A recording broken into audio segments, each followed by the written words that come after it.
Welcome everybody to Sitting with Sean, episode number 28. I believe it's 28. You're 28.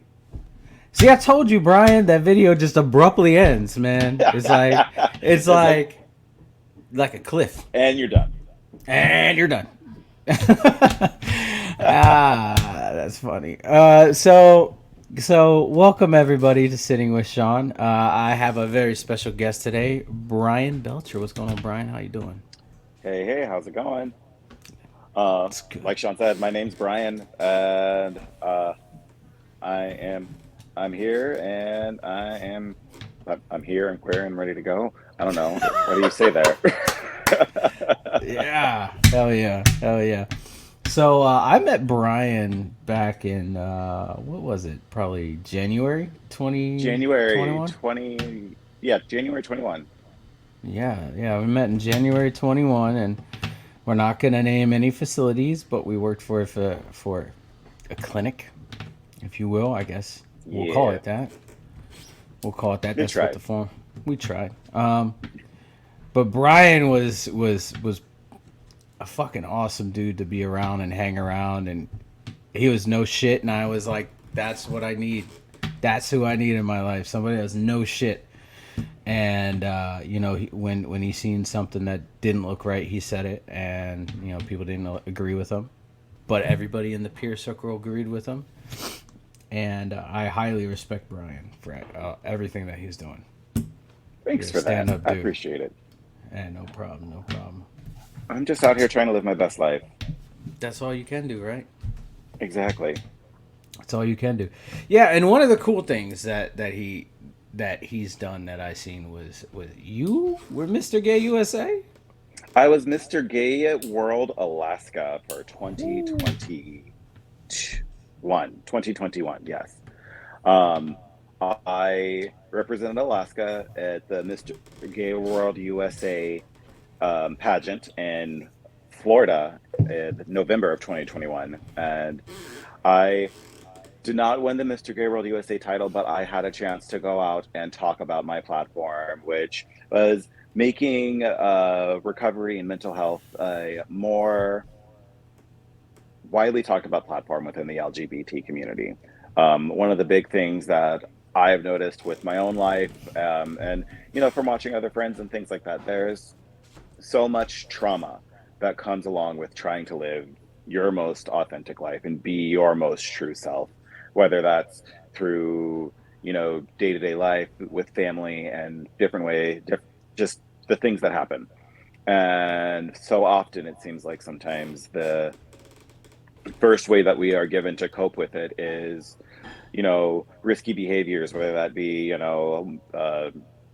all the sex and things that come along with that, are drugs and alcohol, and just kind of falling into a spiral of things. Not that everybody goes down that road, but it's one of those things that so many people end up falling into and having to work their way out of. And the more support that can be given for people who are working their way through any aspect of that journey, uh, the better chance we have of being able to save our brothers and sisters from losing their life to addiction or falling into a lifestyle that they is not helping them. And the more spaces we have where that conversation can be had, the more that people see that there is support and there are people out there that are able to give guidance or be a support, or share their own journey with them and how they navigate it through that. So kind of really, once again, like kind of living into that peer role of just using our own lived experiences to help each other and be a be a support. Thank you for coming to my TED Talk. Sorry, I have some internet connection issues. I heard a good majority of what you said, and um, one of the things that I kind of picked up on is, much like a lot of the other abstract communities, the LGBT community has a lot of trauma. and a lot of things, you know, not just with like the trauma of you know trying to learn where you fit in, but also like you know the trauma of the what ifs with you know coming out to your parents and stuff like that, or like being accepted in community. I have a few friends that are in their active addiction and they're in the LGBT community, and I just so badly wish that they had somebody that could be like, hey, come on, let's get this shit straight. You know what I mean? Yeah. I feel like if I could sit here and play the shoulda, coulda, wouldas, what if, but like, thinking back if someone had been there to like kind of smack me upside the head at some point earlier and been like, hey, dude, like you're kind of fucking up right now. Like, I'm not saying it would have fixed a lot, but it could have. But also, Yeah. if I hadn't have had the experiences that I've had, I wouldn't have the appreciation for what I have right now.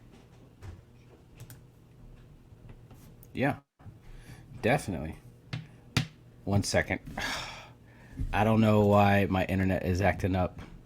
My internet has been acting up. It keeps fading me in and out, but I'm hearing what you're saying, you know, and the reality is that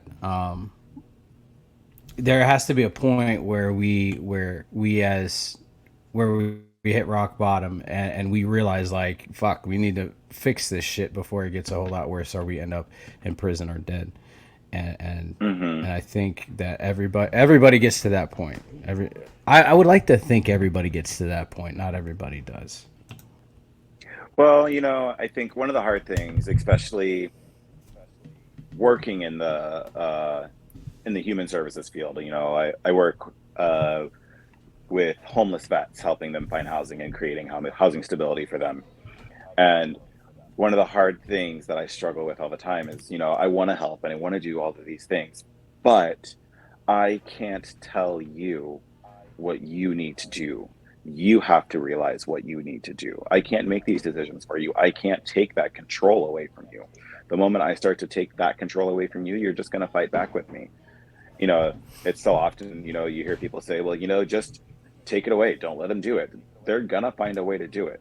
If I don't let you go to the liquor store to buy beer or into the bar to drink, you're just going to end up stealing from your friends or stealing what your friends have or finding a way to make it yourself. I mean, it's not that hard to Yeah. figure out how to make wine or brew some home brew beer. You may not taste great, but for an alcoholic, if It's something. if it scratches the itch, it scratches the itch. Yeah, And absolutely. you know your rock bottom, what I may think your rock bottom may be, may not actually be your rock bottom. And sometimes some people don't realize they're got hitting rock bottom until they're dead. Yeah. Yeah, definitely. It's odd that you're talking about, you know, kind of finding that substance regardless as to what it does to you. You know, my uncle and I kind of have the same sobriety date, same year, same date, everything, and he lives in Virginia Beach. I had no contact with him whatsoever while this was happening, but the one thing that happened was his alcoholism got so bad that he was going and stealing mouthwash and he was drinking mouthwash and then it turned to cologne and perfume at deadly rates. And Mm. so when you tell somebody like he was literally told by officers, by his PO, by everybody, like you can't drink, and he found it. So I'm glad that you brought that up because that's a reality. You know, just because somebody says you can't do it doesn't mean that you aren't gonna do it. Definitely. Yeah, yeah. So getting into it, what was it? What was it like in your active addiction, Brian? You know, when in my active addiction, like, let me put it this way. When I decided to make the decision to live a lifestyle in recovery, it was harder for me to make that switch because I mean, it wasn't that I wasn't somebody that caused a lot of problems. I wasn't like, kicking puppies for anything or anything like that. Like, I was genuinely using alcohol and whatever I could get in my nose, um, to cope with my like my mental issues. You know, when I was drinking, I felt like I was part of the party, and when I had too much to drink, I would find a place to get a bump or do a couple lines and be right back at it, and wash, rinse, repeat. Yeah. I was had a normal 9 to 5 job that I was at most of the time. I will say I was there physically, at least. Yeah. Mentally, I don't know where I was, but you know, the big thing for me is I am stubborn. I am stubborn, and I am an independent bitch. I am a strong black woman, and ain't nobody gonna tell me what to do.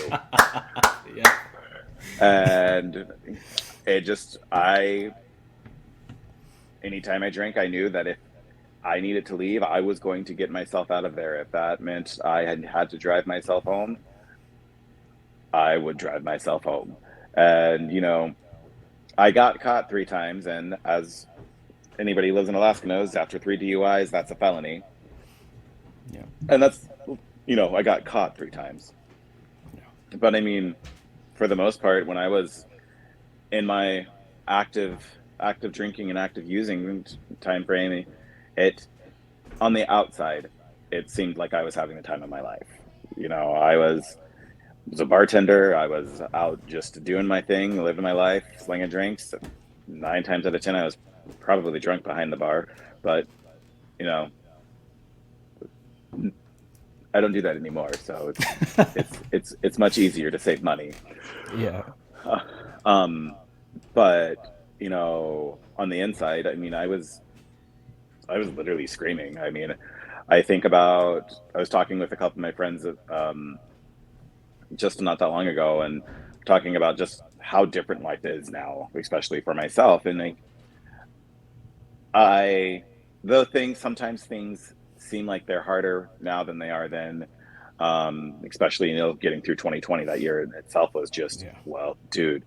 Um, but if I had to go through any of that while I was in my active addiction, active drinking, I would not have made it. I can tell you that hands down, 100%.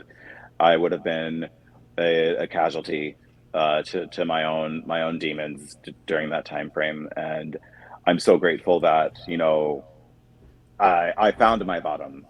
before my bottom found me, I should say. Yeah. Um, but like, you know, I was struggling with my mental health. I was trying to get it together, trying to figure out what my problem was, what was going on. And you know, we'd always have those conversations with random friends. Oh yeah, you know, I should probably cut back on this, or probably not do that as much. But I mean, I'm saying that as like, you know, I'm doing a line off of a toilet dispenser in a bathroom, and you know, going out to do a shot. You know, oh, but you Yeah. know, we'll cross that bridge when we get there tomorrow. Yeah. Yeah. And I swear Procrastination. to God, every time I said that, I would get arrested like within like 24 hours of those words leaving my mouth. Damn. So apparently someone out there was trying to tell me something. Yeah. Yeah. Uh, I can relate to that, man. I always, used to say, people would say, oh, you got a problem, and I'd be like, well, I'll deal with it tomorrow. But I mean, the funny thing is, tomorrow never comes. Yeah. you know, and that was one of the hard parts. And you said earlier that you felt like you were the life of the party when you were under the influence, and then, God damn it, I used to tell people, I would say, you don't know the real me unless you met me drunk, because that's who I really am, and I swore by that for a decade. Like, that's who the fuck I was.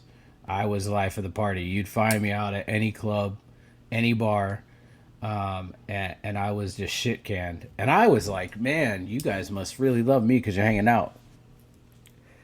But they were there to see what kind of ass I made of myself. It had nothing to do with the fact that I was fun. It was like, let's see how bad Sean can get fucked up tonight and see what stupid shit he does. And Oh learning that now, gosh. it's like just appalling. Like I really did all those things and I made an ass of myself. And it's not like I don't run away from it now. I used to. And I used to be like, oh, yeah, let's not talk about that because that's not who I am anymore. And it's like, yeah, let's talk about that because that's not who I am anymore. Like, you have to see the difference. Yeah. And I think it's interesting to with like especially running into people who like you knew back in your active addiction days and like, you know, you were living life as well what you thought was life. And you know, you run into them and like, oh yeah, there was probably maybe one or two meaningful moments in those interactions you guys might have had. But then sometimes you run into them and you're just like, I don't want to be around you. Like we literally like the only thing we had in common was that one thing and I don't do that anymore. That's not how I choose to spend my time where I want to put my energy towards. You know, and it's it's interesting for me to watch how that has evolved in like, you know, the relationships that I have now. You know, Yeah. there's some people who I'm just like, oh, I thought we were super close. I thought we were closer than we were. But then, you know, as I look back and be like, what has changed in the past 3 years? Oh, I've changed. Yeah. Yeah. And I'm not mad at it. I don't feel like you know, it's I hold no animosity towards them and what they want to do. If they're able to do that and successfully live their life, go for it. I was not. Yeah. Yeah. That's one thing, is the I was not. Um, I do my thing on TikTok and I go live and I cook every night and there's people that will jump in my live and they'll be like, oh, do a shot. And I'm like, no, I'm sober and I've been sober for almost 3 years now and this is how I choose to live my life and they're like, oh, do you like I can't drink? And I'm like, no, I didn't say that. I said I can't drink. If you can drink and you can moderate and you can have a fun time and you not act like an ass like I did, go for it. By all power to you. But I know I can't. And if I even think about that being a possibility, then there's something wrong in my program, and I need to fix that shit. Definitely. Yeah, yeah. So, some of the what were some of those mental hurdles that you were working with in your active addiction days? Um, One of the big things I didn't know this until towards the end of my active addiction, but like, you know, I I'm type 2 bipolar. I struggle with anxiety. Um, and you know, I we all it's hard living in Alaska, having any type of mental things going on. You know, you have what 3 months. This month we had 1 month of glorious sunny weather, Yeah, it was that was a good glorious month. and then it's dark for you know until the sun decides to come up again. And you know, I didn't know what was happening. I didn't understand what was happening with me mentally. You know, I was just like, oh, okay, well, I'm sad. I'm lonely. I'll go out and we'll do this. And you know, one of the things I didn't realize is like, you know, I was drinking to be social, and because that's how drinking was introduced to me. You know, I'm always, forever, will always be a bubbly person. I am the picturesque definition of a extroverted introvert. When Yeah, I walk through the front door of my house or I interact with somebody, I'm fully present and I'm there and I am super outgoing. But the moment I come through my door, I'm done. I gotta recharge. I gotta sit. I gotta chill. I gotta like you know there might be a few people that I'm like, oh no, come spend time with me, come hang out with me. Um, but you know, for the most part, I need my alone time. yeah, And I didn't understand that, and I didn't realize that like I was working in a sales position, um, Monday through Friday from 9 to 5, and I was bartending every weekend from you had 8 to whenever bar break, and we've got whenever I got myself home after a bar break, I should say, because just because the bar closed didn't mean I closed. Yeah. Yeah. Well, I should say it doesn't mean I stopped. There was always a party to find to go do something, Mhm. but I didn't realize that, like, I was doing all these things and I was just burning myself out more and more and more and more and more and more. And the only way that I thought I could recharge myself, not go, hey, let's go spend some time and sit with your thoughts and like process what happened through the day, or just you know chill. I didn't know Mhm. how to do that. I didn't understand what that was. And because when I did that, that meant my brain had to like run through all the things. And, you know, I'm an overthinker. I will admit that. You, you could look at me the wrong way and I'd be like, did I do something? Let me go through my text messages and see what happened here. Yeah. Oh, you Yeah. didn't respond to this text, so they're mad at you. So let's fix that. Yeah. And the only way I could shut that up would be like, okay, well, we'll just go drink. We'll go to the bar. And I was never someone that really kept a lot of booze in my house or a lot of anything in my house. It was the moment I left the house. Like, the best way for me to like calm down, I'd go to the bar and I'd sit there and drink until I was tired enough to get home and fall asleep, and then go and start the next day hungover, waiting till 5 o'clock so I could leave work and go drink a little bit. And before you know it, I'd be 2 o'clock in the morning and be like, oh, well, fuck, you got to be at work in like 2 hours. Yeah. Yeah. Now, before your first DUI, did you ever have that thought of, it's not gonna fucking happen to me? Because I hear that a lot. In 100% honesty, that thought never crossed my mind. It was not before my first DUI. It was after my second DUI, Mm. or after my first DUI, that crossed my mind again. I was like, no, no, no, no, no, that won't happen to me. That won't happen to me. No, no, no, no, no, no. You're not going to do that again. You're not that stupid, or at least stupid enough to get caught. And And then it happened two more then times. two more times, Karma said, hey, guess what? Gotcha, bitch. Yeah. Yeah. Did you ever have to go to VIP? The Victims Impact Panel? Yes. I had to go twice. Mm. How was that for you? Um, so the first one, I felt really guilty. Like Mm-hmm. I was so I felt so guilty. And the second Mm-hmm. time I went, it was there was still that guilt. That guilt was still there. But then it was also embarrassing. Though I didn't see anybody that I recognized or knew or anything like that, but it was still like in my mind, because we are our own worst critic. I'm like, you're here again, Yeah. again, hearing this story again because your dumbass could not learn the lesson the first time. Yeah.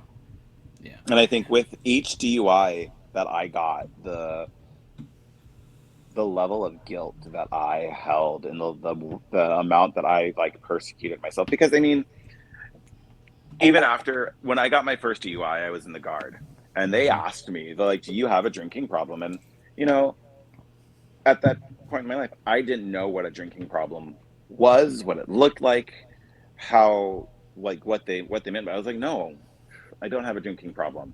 But I mean, if I really look back, even go back then, that was definitely the developing stages of it then. Like there were moments where things calmed down and weren't as crazy, and then they ramped Mm-hmm. back up.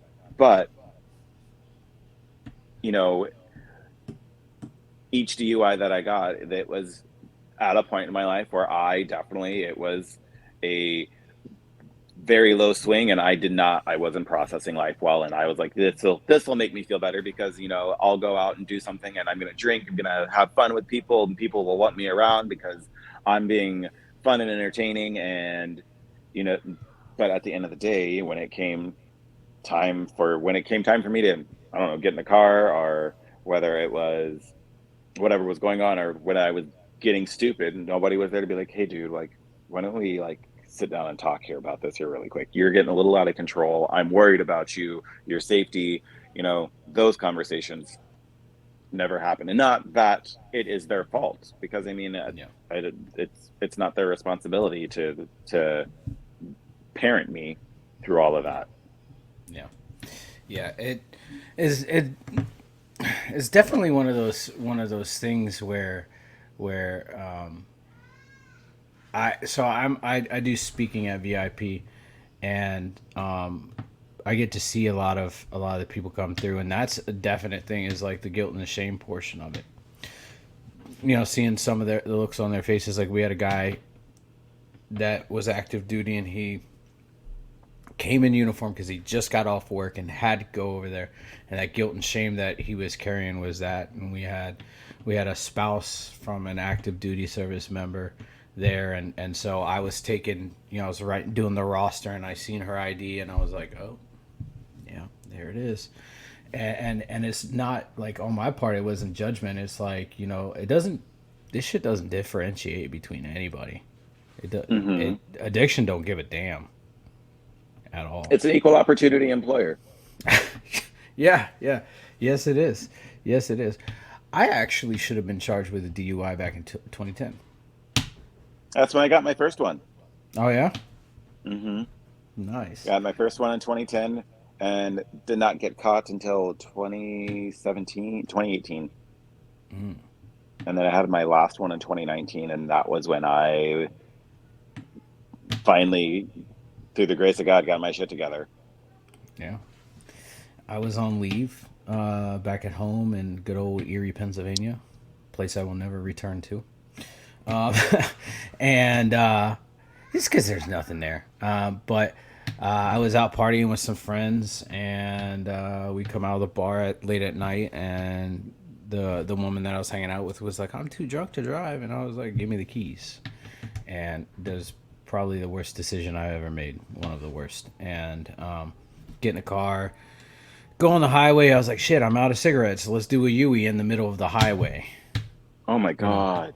yeah, there was no divider. It was literally just an open highway, both lanes, and so I did a Yui in the middle of the highway. Went, got cigarettes, and as I pulled out of the gas station, there's four cop cars right there. Oh man. And dude, yeah, and she's freaking out 'cause she's like, "I'm gonna lose my car," and I was like, "I got this." I pulled my military ID out. I did that douchebag move. And I handed it to the officer, and I recognized him. He was like a patrol officer at the high school that I went to when I was still in high school. And instead of arresting me, he said, "Follow me." And I was like, at the time, I was like, "Fuck yeah, I got out of it." But now I'm like, I wish that would have been my wake up call that I needed, Hmm. you know. And that still wasn't like, even him, you know, lights shining in the car wasn't. It wasn't a wake up call for me. It was just the beginning, and yeah, it's ridiculous. We don't learn. We don't learn. Hard headed AF. Yeah, hard headed AF. So, what led you into recovery? When I got my third DUI, there was the, thank God, like Alaska has the therapeutic court. I went into the wellness court program, which is an 18-month program that you do with the court, and you also are in an intensive outpatient treatment program as well. So I went to treatment. I started out going to treatment 5 days a week. I had a PO I had to check in with, starting out twice a week, one, 3 times a week, a lot Mm-hmm. in the beginning. And, you know, they, it's not an easy program. It's not for someone to do to, so you can just, like, you know, if you think you're doing it just so you can not have to deal with some of the extra things that come along with that third DUI, it's that gets seen through real quick. And I mean, it's either you commit to the program and you work your program and you stick with that, and you know, you commit to going to treatment, you commit to going to your AA meetings, and you commit to those meetings with your PO, and you really do that work on yourself, or else it all comes out in the end. um Mm-hmm. just because of how intense it is. It's, you know, they, you lose a lot of those basic things that you are, like, you know, that you would normally do as an independent individual. I had to barely practically ask my PO permission to do anything. And, you know, they call you in, you do a drug test. I was UAing every day for the first month I was in the program. Hmm. And then, it dies, that all like scales back as you progress through. But I mean, you have to earn those steps up. Like, they're not just going to be like, oh, okay, well, you know, uh, you've been nice to me for the last 6 weeks. So you can come in once a week to do a UA. No. And they have very strict rules. They create an environment of structure that, like, you have to step up and follow. And as much as I hated it in the beginning, it is exactly what I needed and what I was lacking in my life that I didn't have. And it gave me the tools that I needed to create that structure for myself, and Hmm. helped me really step back and look at what it is that I needed in order for me to be successful, and for me to can keep establish and keep my recovery, and what that looks like for me, what I need to do for myself. Yeah, absolutely. I had a lot of shame attached to mine because I had to go into the courthouse every day with two ankle monitors, Oh, and oh man, one for location, one for alcohol, and it was just it was disheartening when I had to pull up my pant legs and show both of them. And but then after they got removed, it was like, okay, well, I'm coming here for, and that guilt and that shame kind of disappeared for me. But yeah, dude, those UAs, waking up at 5 in the morning to give a call to a line that tells you a color. what tells you color? Well, the hard thing that I struggled with is, and well, I mean, we all did, because we can't drive.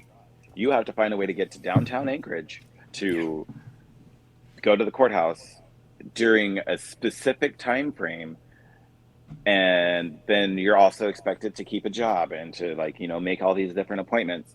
And sometimes it was like, I don't know how I'm going to do this. Like, I was at the beginning, I was like, you can ask my buddy. I was literally in his car having a panic attack, bawling my eyes out, because I was like, I don't understand how I'm supposed to make all of this happen.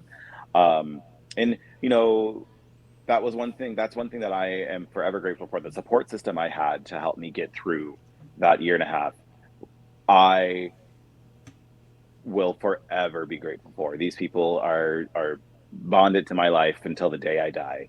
I owe them everything, because, like, they were there to pick me up and give me rides, and like give me like pep talks and words of encouragement, and you know help me, um notice the work that I've been doing, and like not get down on myself, because yes, I fucked up major, and I'm so fortunate that I did not end up uh hurting anybody or killing anybody in those decisions that I had made, or hurting myself too.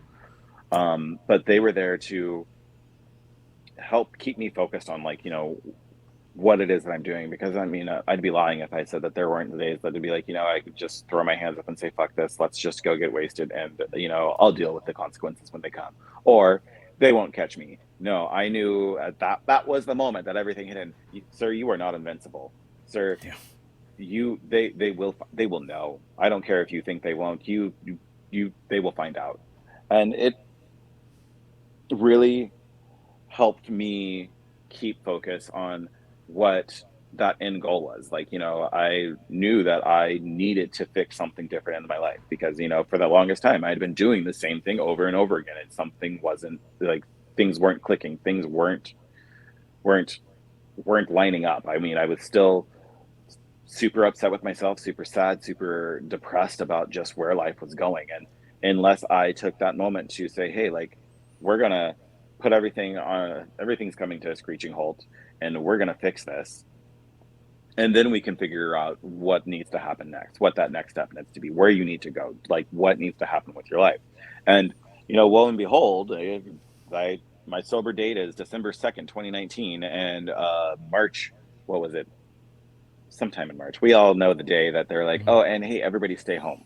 Like, it was everybody had that chance to spend time with themselves and figure out what things are going to look like moving forward.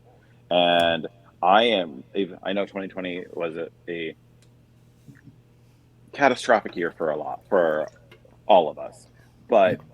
but I got a chance to experience so much growth for myself through that year. Yeah. Um, and I'm very grateful for that time that I had to spend with myself, reestablish, not reestablish, establish boundaries because I had none, and understand what boundaries are and be able to like, come to a point where I'm at in my life now and be like, listen, if you're not going to respect the things that I need to do for myself to take care of myself, you can kick rocks. Like Yeah. I don't need that. I'm not doing something that's going to put my recovery in jeopardy. Absolutely. Yeah. And it's crazy because we went through the therapeutic course at the same time, like in general roundabout way. And I, we went from in person every day or every week, going to court, to strictly at home. You don't leave your house and you have to learn how to be okay with yourself. And I learned to be okay with myself, like by myself, to the point you were talking earlier about being an extroverted introvert. And I think that's how I am, like I can be around people, but I find peace and serenity being by myself. And, it's sitting with those thoughts. Sometimes it's not that easy, but that's where I really learned it. I look out in society and I see where I'm at, in my recovery, and I look, and the pandemic really either helped people get sober and stay that way, or it really brought people's addiction to the forefront. What do you think about Hmm. that? I think through the pandemic, it really helped us as a society see how much more attention we need to pay to mental health.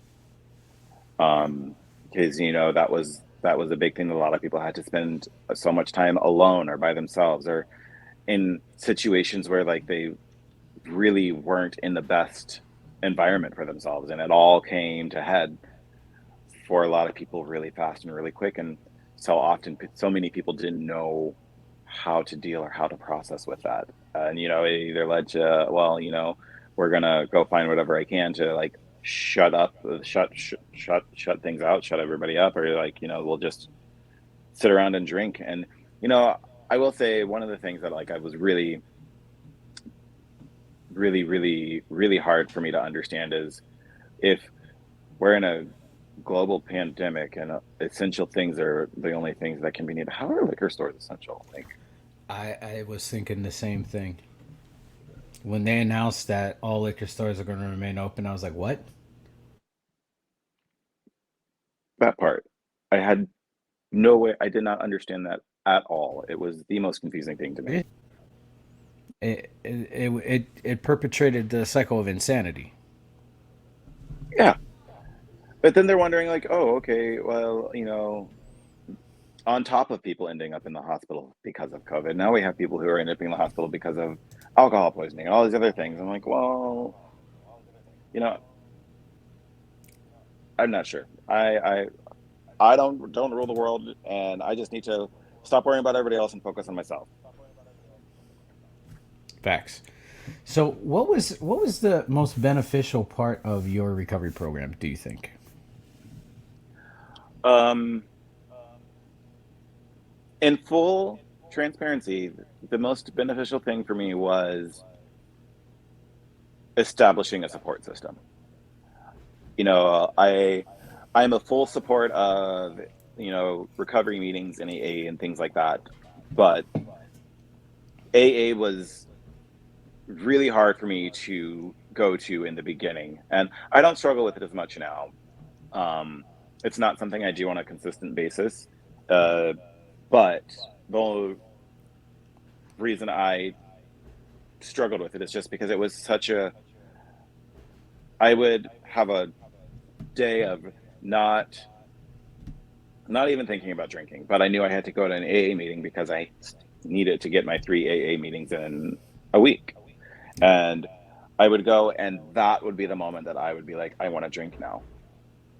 I would hear people's stories of like, yes, they had gotten themselves in some situations and like all these things, but for some reason, hearing people's stories about how alcohol affected their lives, that's when I was like, I wasn't doing nearly half those things. Or like, I would start comparing our stories and all of a sudden be like, but you're then I mean, if that's what's going on, then you can totally drink, and as the big book says, drink like a gentleman. I was like, you can Yeah. totally do that.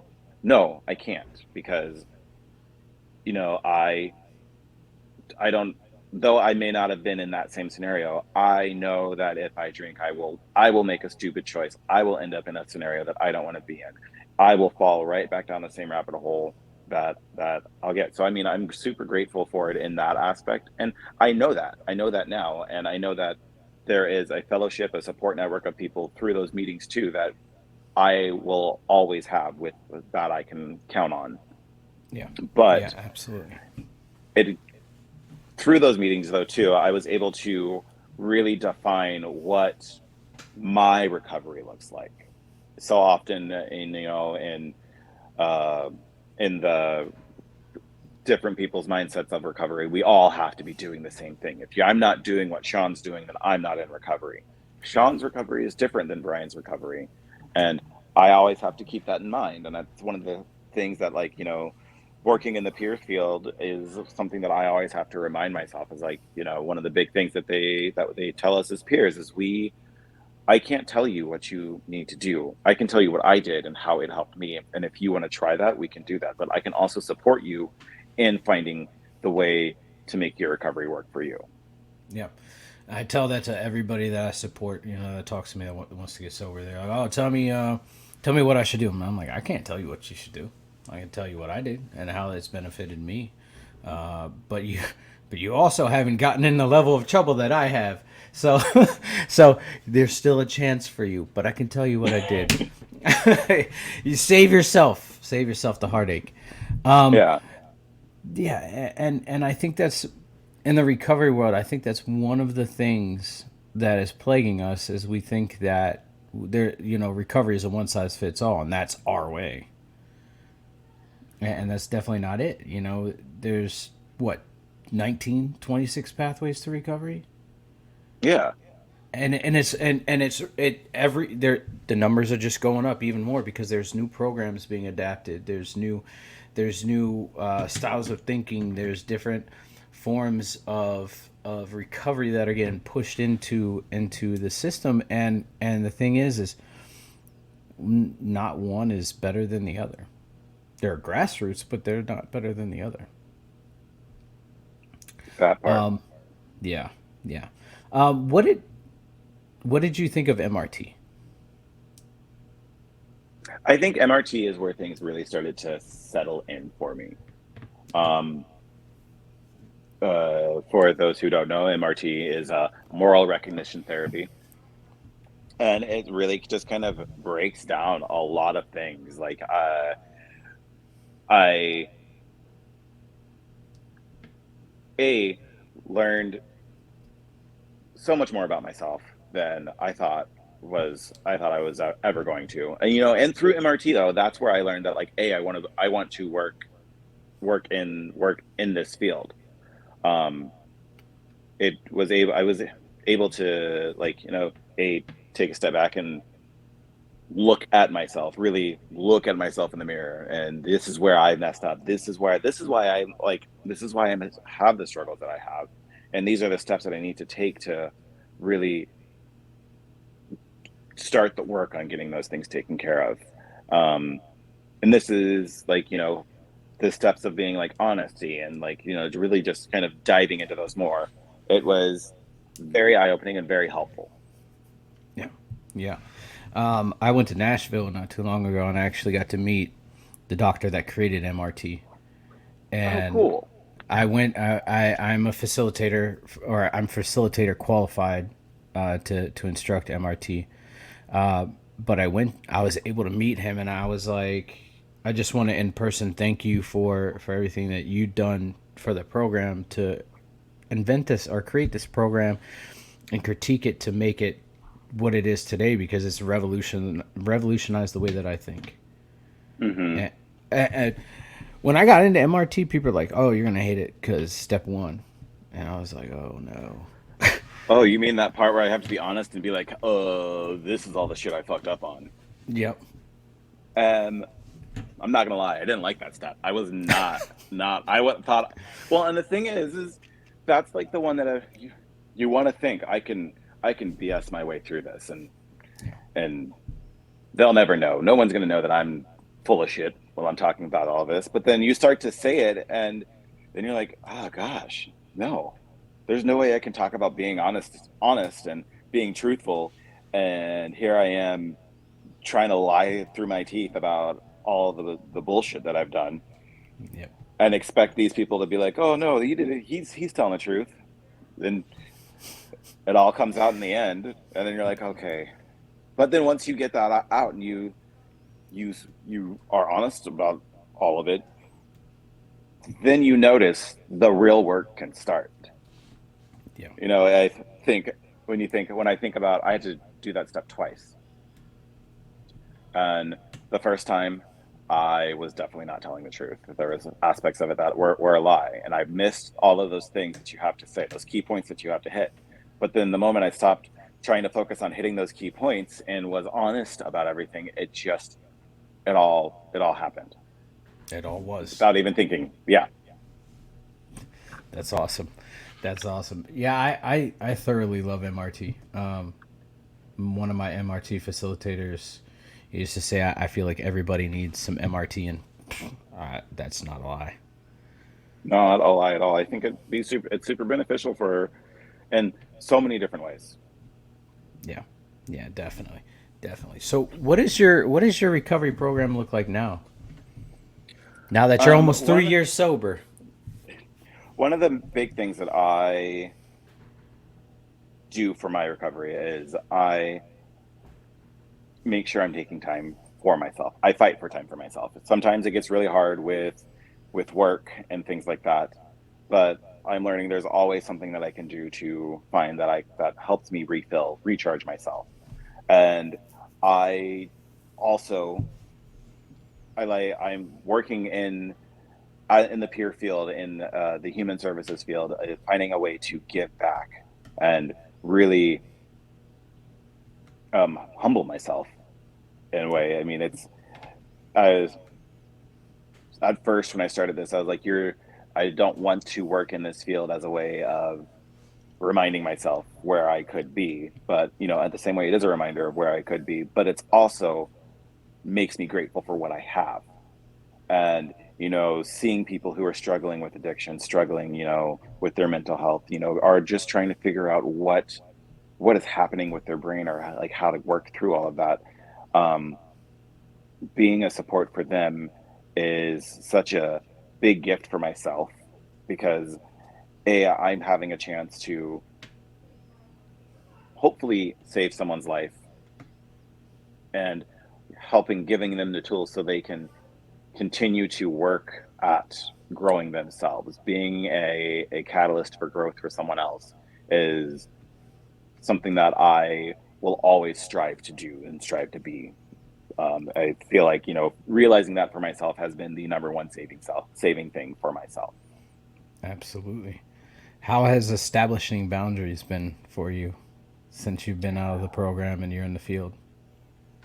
At first, I'm not gonna lie, it was the hardest thing on the planet. Just because, I mean, I'm with someone who was like, "Oh, you want to do this, and this will make you like me. So, of course, please go do that." Not realizing that, like, oh, well, that person just literally walked all over you. But beginning to establish boundaries, like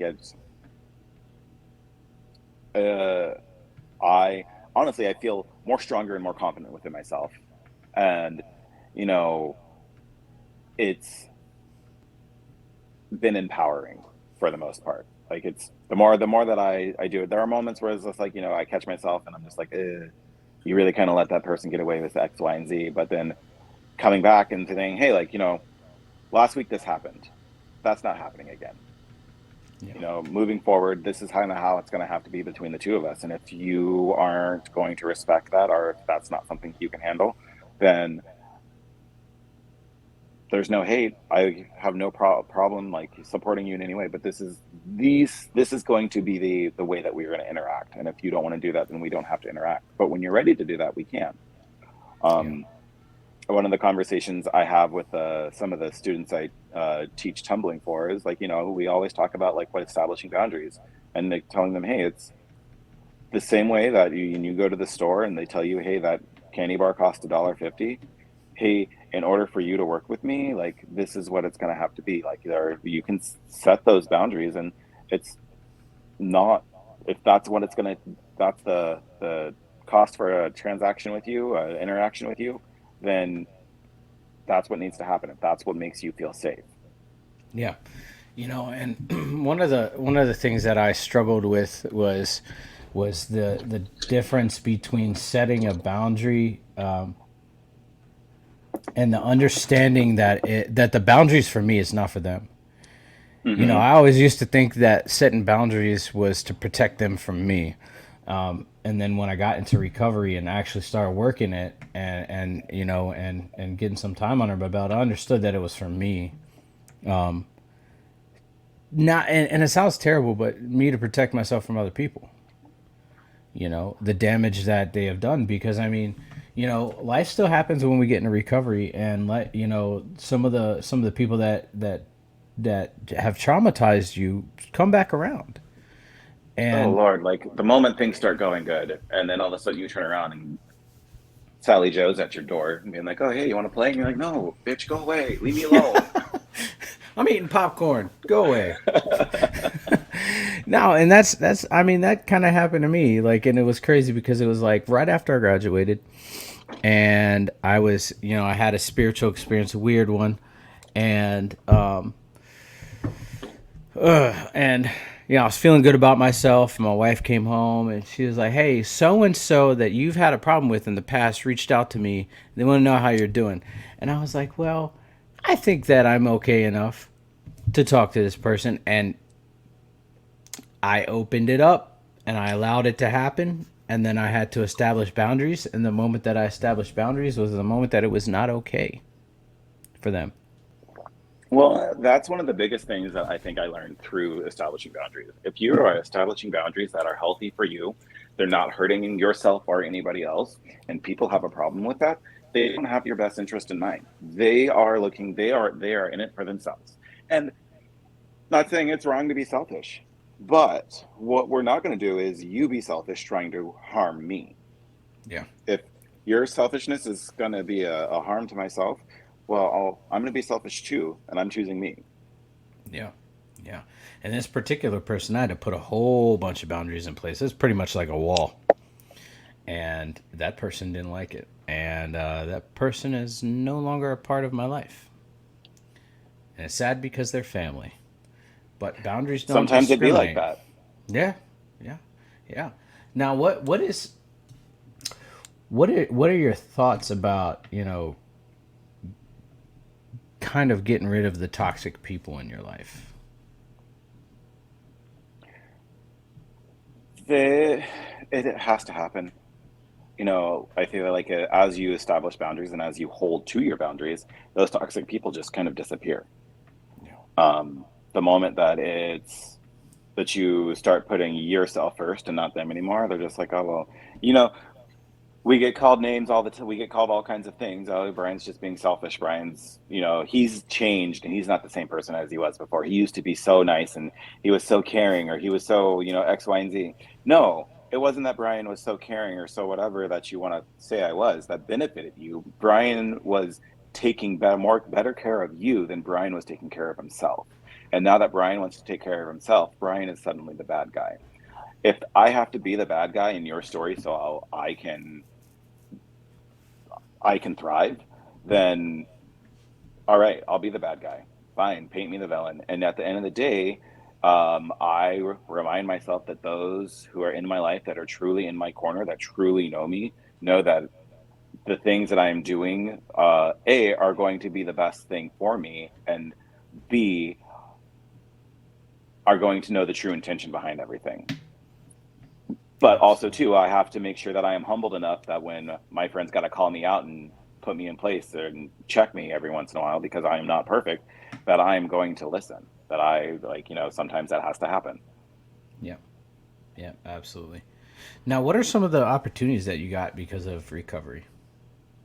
Well, first one, I was able to get my license back because Technically, after your third DUI, it's supposed to be revoked for 50 years, something like that. You know, cars would have been flying by the time I was able to drive again. Yeah. But I was able to get my license back. I was able to find a new drive for just life itself. I'm back in school. I am a year away from finishing my undergrad in human services, and then as soon as I finish that, I'm going to be going right into pursuing my master's in social work. Nice. Um, you know, it's also opened up many different avenues for me. I wouldn't if I honestly don't think if I had gotten myself together, I wouldn't have had the opportunity to do Mr. Gay World USA, um, or you know, to be in the position that I am with teaching at the studio that I teach at. Um, and you know, a lot of the relationships that I have rekindled and you know, rebuilt the bridges to would not be here. So you know, I think the biggest thing is I get to, as without sounding cheesy as fuck, I'm sorry, um, with I get to have my life back. I get to have a life that Yeah. I am 100% involved in, as opposed to just being a passenger while you know things just kind of fly by. Yeah. You get to live again. Yeah, Yeah, it's crazy. It's insane the things that we get back when or get or receive when we get sober and we're working a program. I just realized too. I am so sorry that I have been swearing with a or talking like a speaking the dialect of sailor with the trucker accent. I don't give a damn. It's all good. It's all good. Trust me. It's all good. I cuss like I don't know. I don't know. I cuss like a son of a bitch, but it don't matter. It don't matter. Because that's authenticity at its finest. Um, That's the one thing I will say. You just recovery has given me the opportunity to be my most authentic self. You know, at first, 5 6 years ago, I thought you know I was being true to myself, but I have learned that like a the best way I can live my life is by being as honest as possible. Like I told you earlier, as I tell everybody, only ask me questions you're ready for the answer for because yep. hey, I've seen some shit. So if you're gonna ask it, be Yeah. ready. Be ready. I tell I when I give my little rundown I did prior to this, I tell people that there's nothing that I haven't heard before that is gonna scare me away. And even then, like when people are like, "Oh, I just need somebody to talk to," I'm like, "Okay," and they're like, "Yeah, but I don't know if I'm comfortable because I might scare you away." I was like, "Trust me, there's nothing that you can tell me that I haven't heard before." Impossible. You are not wrong. It is impossible. It is impossible. Uh, but that's the good thing is now you can be your authentic self and you can just be who you are, who you're meant to be. Yes. Yeah, and I'm really really proud to call you friend. I am. Yes. I'm thankful for this opportunity. Yeah, yeah. Before we go, man, before we go, what suggestions or advice would you give to people that are in active addiction or looking to get into recovery or just starting out recovery and they're having a hard time? For anybody who is in active addiction and trying to figure out how to get it together, what to do next, um, no one can force you to make the decision. I mean, at some point, you have to choose yourself, and it's not an easy choice. It's a very hard choice, and it's not one to take lightly. I'm not saying that what you're doing is better, but there are better options out there for you. There's lots of help. There's lots of resources, but you have to start the journey. You have to take that first step. Only when you take that first step is it going to be the truly you doing it. We can all grab you and pull you, but I can't walk this journey for you. You have to walk it on your own. I can be there to help. I can be there to guide, but you have to be the one to take the steps.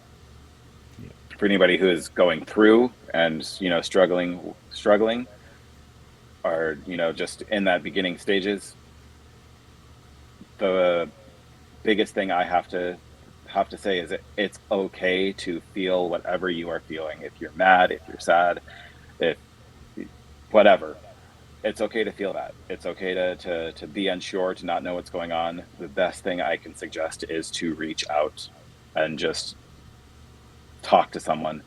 Um, doesn't I'm not saying it has to be a therapist. It doesn't have to. It can be whoever, but just someone who's going to understand and support the choices you're making with your life, who understands that you need to make this choice with your life. Yeah. Um, and if you ever need to talk to anybody, hit me up. I'm on Instagram at the Belching Brian, and I'm more than happy to chat with you or give you any input that you on things I did with for my own self. Or if you just need to chill with somebody and need someone to listen to you breathe, I do that very well. Yeah, So that, you know, feelings, they suck. Feelings and I really emotions, they do, suck. but you can't run from them. That's right. That's right. I hate feeling and I hate the emotions, but that's what reminds me that I'm human and I'm alive. Because if I don't have Hmm. those feelings, then I'm gonna end up going right back down that path, and it's not a pretty path to go down. Most definitely. Yeah. But Brian, I want to thank you for hanging out with me for this hour. I really, really do appreciate you being here and joining me on this Saturday evening. You didn't have to, but you did, and I appreciate you. No problem. Yeah, Brian's Uh, an awesome, awesome human being. I do what I can. Alrighty, alrighty, and everyone that's watching, I want to thank you guys for hanging out with us for this hour, and just being present, and until next time, much love, y'all.